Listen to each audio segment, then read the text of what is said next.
America needs to do more to correct the juvenile justice system. We have to do something to help our kids when they get into trouble. They go straight into the system. According to the Division of Juvenile Justice, 74% of our students are rearrested, 54% were reconvicted, and 38% were back in state custody in and after 2 years. According to juvenile law, students get solitary confinement, strip searched, physically, mentally, and sexually abused. This happens at home and child abuse, and law saves them, but here the law is doing nothing to help them. Next, too many students are being locked up.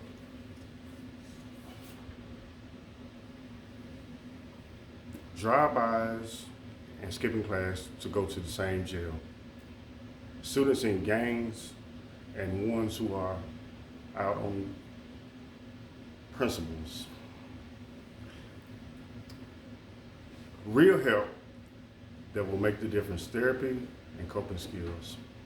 Now, I work in an ALE school program, and a lot of the things that I see are children that should be on medications. They see therapists, which are only temporary, because from what I know, when you turn 18, the system is not there for you. They treat you as an adult. But the whole time you're in school, they coddle you with gifts, they bring you games, they pull you out of class. And for me, that's no real help for the students. We have students that should be on medication, but they're not. And the medication would help their behaviors throughout the day at school, but many of our parents would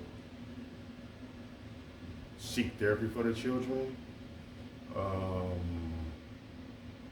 They would be advised that the child needs to be on some type of medication, but again, the child never gets the medication. Either the parent is taking the medication for themselves or selling the medication for monetary benefits, but all in all, it's really hurting the kids. And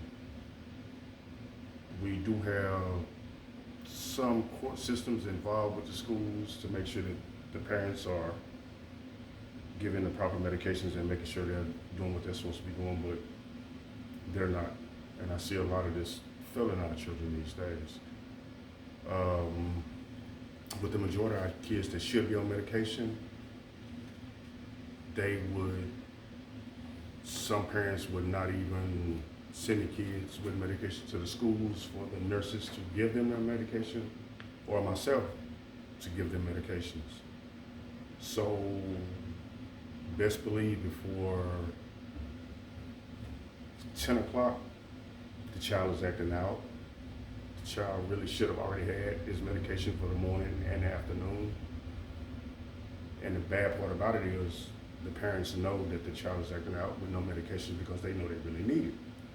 So at some point, when we try to reach out to the parents to have the parents either bring the medication up there for the children or come get the child due to their behavior, it's no response. We don't hear nothing from them. Nothing, and usually when we call, it's about something we've done to make the child act out or something like that. So it's really horrible, man, and I wish there was a way that we could really help these kids, or have strict laws on the parents to help these kids, man. Now, school for these children is not the same as a regular school. Again, they're not getting the proper education. We're just dealing with their behavior and trying to transition them back into the regular school, but that's really becoming a problem because, again, the medication is not there for them, and we don't have enough therapists to see every child in our building that really needs to be seen. So we gotta try to do something for that. Real help that would make the difference as far as therapy and coping skills, which would be great, but as of now, we don't have enough therapists to come by every day and see the children as they should be seen. They may come by Monday and we not see them again until next Thursday. So again, these children are still dealing with everyday problems, whereas the therapist, if you're not on the program with them, they won't see you. It's just a super bad deal. So in conclusion, our youth need more guidance, And the current programs are just not working. We must save them before we lose them. But not only them, but our country, because our kids are our future, and every kid deserves a chance.